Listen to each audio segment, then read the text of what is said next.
되었지만 이제 당시에 뜻있는 사람의 생각과 어를 일깨워 주는데 아주 중요한 각성제 역할을 했답니다.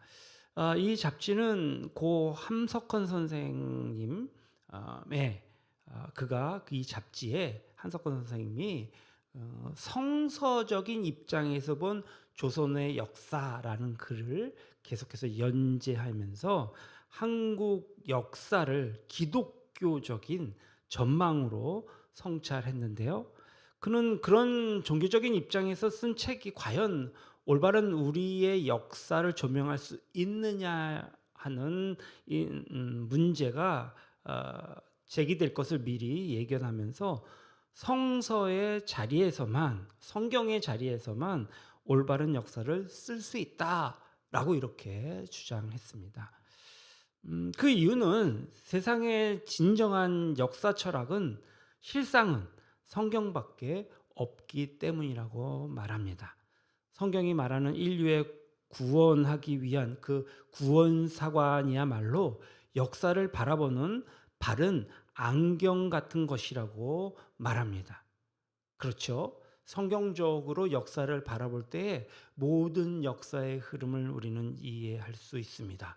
물론 조금 시간이 지난 후에 이런 자신의 역사 성찰이 조금 더 기독교인들 말고 다른 사람들에게도 읽힐 수 있도록 하기 위해서 그가 책을 하나 만들었습니다. 뜻으로 본 한국.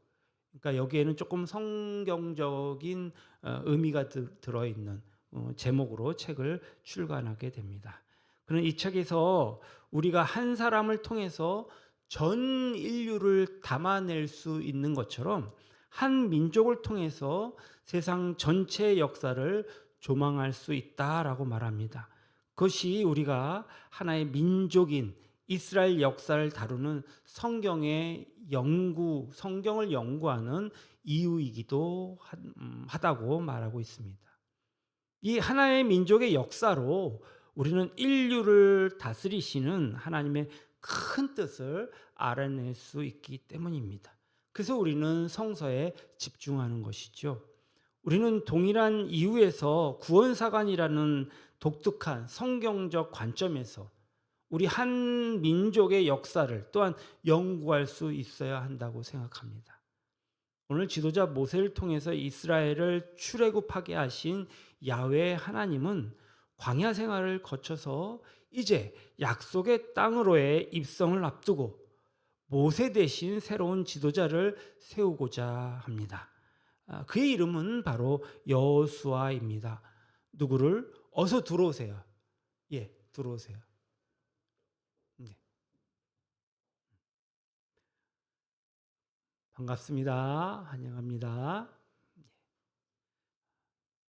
본문은 이제 누구를 하나님의 뜻을 이루는 도구로 사용하느냐는 것은 그 시대에 따라 달랐지만 이스라엘 전체, 이스라엘 민족을 통해 하나님의 구원을 이루고자 하는 큰 뜻을 이렇게 전하신 것을 보면서 모세가 자기의 역사적 사명이 다한 것을 깨닫고 온 이스라엘 민족에게 여호수아를 다음 세대의 새로운 리더로 받아들일 것을 요구하는 장면이 본문의 장면입니다.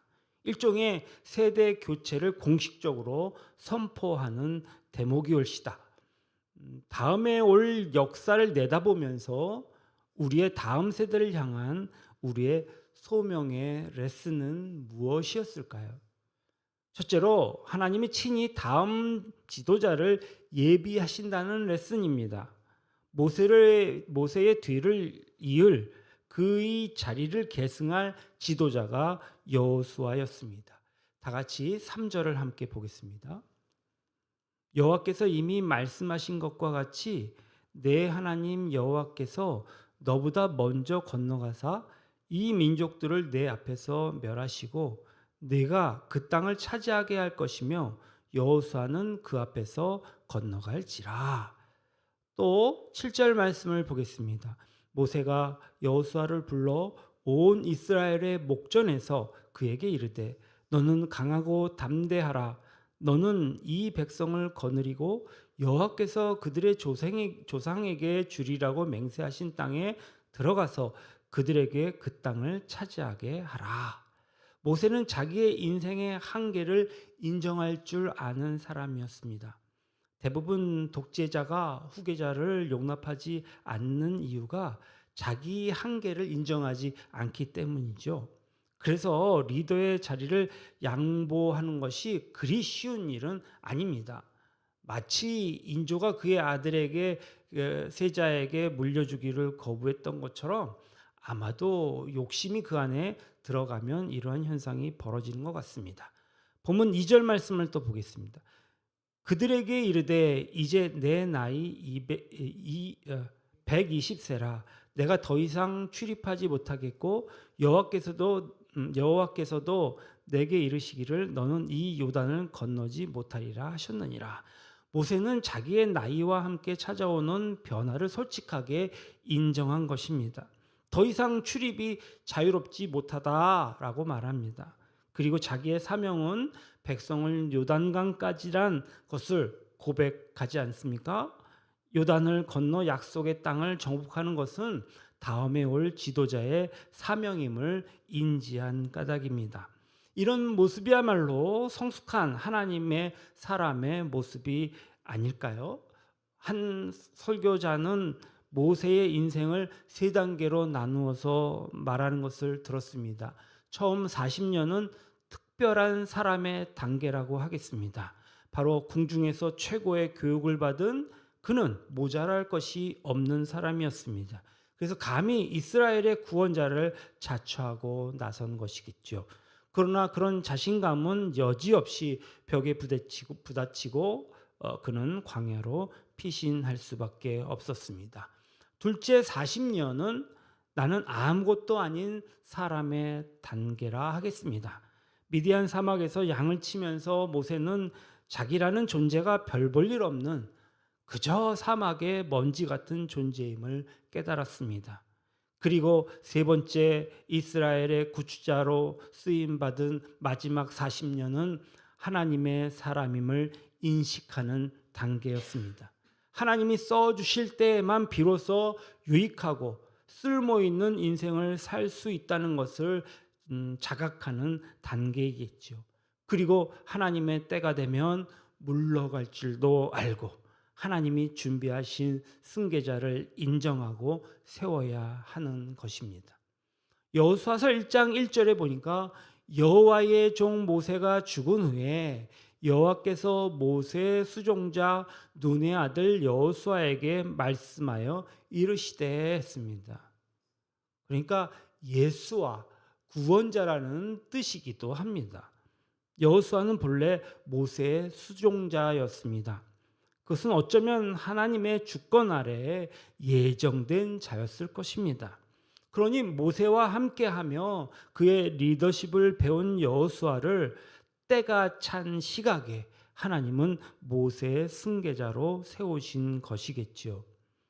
우리가 지난 1950년에 벌어진 6.25 전쟁에서 국난의 결정적인 위기에 직면했을 때에 인천 상륙작전을 감행하여 이 나라를 구한 맥어더 장군을 기억할 것입니다.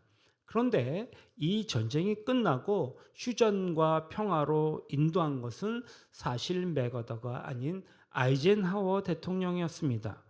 본래 아이젠하워 대통령은 맥어더의 부관이었던 것을 아십니까? 맥어더가 카리스마가 넘치는 지도자였다면 아이젠하워는 협상과 타협에 능한 지도자였습니다. 전쟁을 끝내기 위해서는 또 다른 아이젠하워 같은 리더가 필요했던 것입니다. 이런 한치의 오차도 없이 예정된 주님의 주권을 신뢰해야 합니다. 둘째로 강하고 담대한 리더십을 분부하신 레슨입니다. 여호수아 1장 6절에 뭐라고 얘기하면 강하고 담대하라. 너는 내가 그들의 조상에게 맹세하여 그들에게 주리라 한 땅을 이 땅 백성에게 차지하게 하리라. 그 말씀 다음에 7절은 오직 강하고 극히 담대하여 그의 종 모세가 너에게 명령한 그 율법을 다 지켜 행하고 우로나 좌로나 치우치지 말라. 그리하면 어디로 가든지 형통하리니 했습니다. 하나님은 이스라엘 백성이 요단강을 건너 약속의 땅에 들어가자마자 전쟁, 곧 정복 전쟁이 펼쳐질 것을 알고 계셨습니다. 그런데 이 새로운 지도자가 여러분 두려워하고 떨고 있다면 그의 리더십이 세워지겠습니까? 리더십의 핵심은 무엇입니까? 핵심적인 덕은 바로 용기입니다. 우리가 처한 상황이 절박하고 두렵고 위태로울 때 우리에게는 용기 있는 리더십이 필요하다는 말씀입니다. 지금 하나님은 여호수아에게 이런 강하고 담대한 리더십을 주문하고 있는 것입니다. 우리에게 이런 강력한 리더십이 필요하지 않겠습니까? 히틀러와 싸워서 세계 2차 대전을 승리로 이끈 영국의 수상 윈스턴 처칠 경우는 근대사의 가장 용기 있는 지도자로 평가되고 있습니다. 전쟁이 일어나고 아군은 계속 패했습니다. 히틀러의 침략은 계속되고 있었지만 그는 늘 이렇게 이야기해 왔다고 합니다. 돈을 잃은 것은 적게 잃은 것입니다. 명예를 잃은 것은 크게 잃은 것입니다. 그런데 용기를 잃은 것은 전부를 잃은 것입니다. 여러분, 용기를 가집시다. 이렇게 말했답니다. 그리고 대국민 연설에서 그는 영국은 약해지거나 실패하지 않을 것입니다. 우리는 끝까지 싸울 것입니다. 우리는 프랑스에서 싸울 것입니다. 우리는 바다와 대양에서 싸울 것입니다. 우리는 자신감과 힘을 길러 하늘에서 싸울 것입니다. 어떤 대가를 치르더라도 영국을 지켜낼 것입니다. 우리는 해변에서 싸울 것입니다. 우리는 상륙 지점에서 싸울 것입니다. 우리는 들판과 거리에서 싸울 것입니다. 그리고 언덕에서도 싸울 것입니다. 우리는 절대 항복하지 않을 것입니다. 처칠 경은 용기를 주문하면서도 미소를 잃지 않았습니다. 유머로 주변 사람들에게 용기를 북돋아 주었다고 합니다. 전장은 아주 치열하며 또 여러 가지 어려움에 직면하여 사람들의 기운을 뺍니다. 이렇게 전쟁 속에서 방문한 자리에서 긴장하고 있는 군인들에게 여보게 자네 너무 긴장한 것 같군. 웃으면서도 싸울 수 있다네 라면서 말을 했다고 하죠. 미국 대통령 루즈벨트에게 참전을 요구하기 위해서 미국을 방문했을 때에 루즈벨트가 처칠이 머무는 호텔을 예고 없이 찾아왔습니다. 마침 처칠이 욕실에서 샤워를 하고 있는데 벗은 채 샤워를 끝나고 그냥 바깥으로 나온 것입니다. 루즈벨트 대통령과 딱 마주쳤습니다. 얼마나 당황했겠습니까? 그런데 얼굴 하나 변하지 않고 대통령님, 보다시피 영국은 미국에게 아무것도 숨기지 않습니다. 라는 말을 해서 분위기를 전환시켰다고 합니다. 또 한 번은 경호원과 길을 가다가 폭탄 테러를 가까이에서 피한 일도 있었는데 당황하는 경호원에게 걱정 말게 위에 계신 분이 우리를 돌보시지 않겠는가 웃으면서 지나가더란 말입니다. 사람들은 처칠을 가리켜서 진정한 강한 사람, 용기 있는 사람이었다고 평했다고 합니다. 이런 리더십으로 그는 영국인을 하나 되게 하고 더 나아가 연합군을 하나 되게 하여서 전쟁을 승리로 이끈 것입니다. 세 번째로 하나님은 임재를 언약하신다는 레슨입니다. 크리스천 리더십과 세속적인 리더십의 본질의 차이는 무엇입니까? 그 차이는 누구를 믿고 리더십을 발휘하느냐일 것입니다. 세속적인 리더십의 출발은 언제나 자신을 믿는 데서 시작됩니다. 그래서 자신감은 세속적 리더십의 요치입니다. 그러나 크리스찬 리더십의 출발은 자기 신뢰가 아닙니다. 크리스찬의 이 리더십은 하나님의 신뢰에서 시작됩니다. 하나님을 믿고 시작하는 것이죠. 보다 구체적으로 하나님이 나와 우리와 함께 하심을 믿고 무엇이든지 시작할 수 있는 것입니다. 우리의 용기의 근원은 바로 그분이시기 때문에 그렇습니다. 오늘 본문의 6절 하반절에 떨지 마라. 이는 내 하나님 여호와 그가 너와 함께 가시며 결코 너를 떠나지 아니하시며 버리지 아니하실 것임이라 하고 했습니다. 이어서 8절에 뭐라고 얘기합니까? 그리하면 여호와 그가 내 앞에서 가시며 너와 함께 하사 너를 떠나지 아니하시며 버리지 아니하시리니 너는 두려워하지 말라 놀라지 말라. 여기서 모세는 여호수아에게 단순히 용기를 내라라는 말만 하지 않습니다. 세 가지로 약속된 내용을 나누어서 설명할 수 있습니다. 첫째는 여호와 하나님이 앞서 가시기 때문이다 했습니다. 제가 입대하여서 훈련소에서 6주의 과정을 마친 후에 강원도 어디쯤인가 배치되는 것을 저희 아버지는 다 알고 계셨습니다. 제가 어디로 갈지도 알고 계셨고 제가 사단 군정병으로 배치될 것도 알고 계셨습니다. 그 이유는 그렇게 갈 수 있도록 앞서 예비해 놓으셨던 탓입니다. 육신의 아버지도 아들의 앞길을 그렇게 예비해 주시는데 하물며 우리 하늘 아버지 되시는 하나님께서 우리의 삶의 모든 과정을 아무것도 모르시고 우리가 아무 곳으로 그냥 가버리도록 내버려 두실까요? 우리 하나님께서 우리 앞에 먼저 가셔서 예비하시고 우리에게 좋은 길로 안내해 주시는 것을 믿으시기 바랍니다. 그러므로 우리는 두려워할 필요가 없습니다. 염려할 필요가 없습니다. 둘째로 그 하나님이 함께하고 계시기에 그렇습니다. 그것은 형편이 좋을 때뿐만 아니라 내가 아플 때에도 실패하여 좌절할 때에도 배신당해 죽고 싶도록 절망했을 때에도 주님은 여전히 당신과 함께 계십니다. 그러니 외롭다, 혼자인 것이 우울하다, 죽고 싶다 이런 말 이제 그만하십시오. 주님은 당신이 그의 손을 뿌리치고 그 손을 놓았을 때에도 주님은 다른 팔로 당신의 손목을 붙잡고 계신다는 사실을 잊지 마시기 바랍니다. 세 번째로 너를 결코 떠나거나 버리지 아니하시기에 두려워 말라는 것입니다. 사실 전능자 하나님이 앞서 가신다면 그리고 모든 장애물을 해결해 주신다면 무엇이 두렵겠습니까? 또한 그 하나님이 함께 가시면 그 길을 인도해 주신다면 무엇을 걱정하겠습니까? 그리고 그 하나님이 저와 여러분을 결코 버리지도 떠나지도 아니하신다면 무엇을 염려하겠습니까? 조금 전에 소개된 영국의 처칠경에 대하여 그의 증손자가 쓴 책이 있습니다. 이 책에서 그의 증손자는 자신의 증조부의 용기는 강한 하나님에 대한 믿음에서 나왔다고 고백합니다. 그가 믿는 강한 하나님이 그를 강하게 하셨다는 말이죠. 처칠이 어렸을 때에 그에게 유모가 있었습니다. 엘리자베스 에베레스트라는 여자였습니다. 그 여인은 늘 처칠경에게 성경 말씀을 읽어주고 전달해 주곤 했다고 합니다. 처칠의 믿음은 그 여인을 통해 처음 심어진 것이라고 말할 수 있습니다. 그녀는 처칠이 종교적인 대화를 나누는 유일한 대상이었다고 합니다.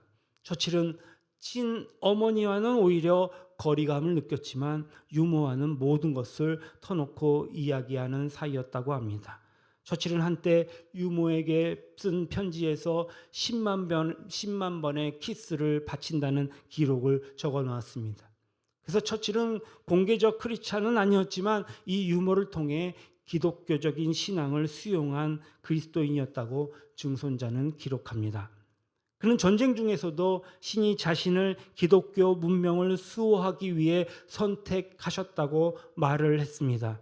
정말 신앙이 좋은 사람들을 만나면 항상 그는 빼놓지 않고 기도를 부탁했다고 합니다.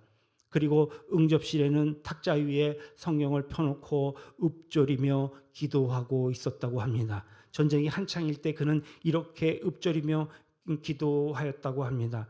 나라가 임하시오며 뜻이 하늘에서 이루어진 것 같이 땅에서도 이루어지다라고 기도했답니다. 이제 우리는 우리의 다음 세대를 이끌 이런 용기 있는 지도자들이 일어나기를 기도해야 할 것입니다. 이것이 우리 기성세대 신앙인들의 마지막 남은 소명일 것입니다. 사랑하는 여러분, 역사는 언제나 다음 세대를 향해 흘러갑니다. 하나님은 한 시대를 마무리하시고 또 다른 시대를 준비하십니다. 모세의 시대가 끝나갈 때에 하나님은 이미 여호수아를 준비하고 계셨습니다. 그리고 그를 통해 약속의 땅을 향한 새로운 역사를 시작하셨습니다. 중요한 것은 사람이 아니라 하나님의 뜻입니다. 사람은 바뀌어도 하나님의 구속사는 계속해서 이어질 것입니다. 그러므로 우리는 하나님이 준비하신 다음 세대를 바라볼 줄 알아야 합니다. 모세처럼 자신의 한계를 인정할 줄 아는 겸손함이 필요합니다. 여호수아처럼 하나님이 맡겨주신 사명을 감당할 강하고 담대한 믿음도 필요합니다. 그리고 무엇보다 하나님이 우리와 함께 하신다는 약속을 붙들어야 합니다. 오늘 우리가 살아가는 시대도 혼란과 두려움이 가득합니다.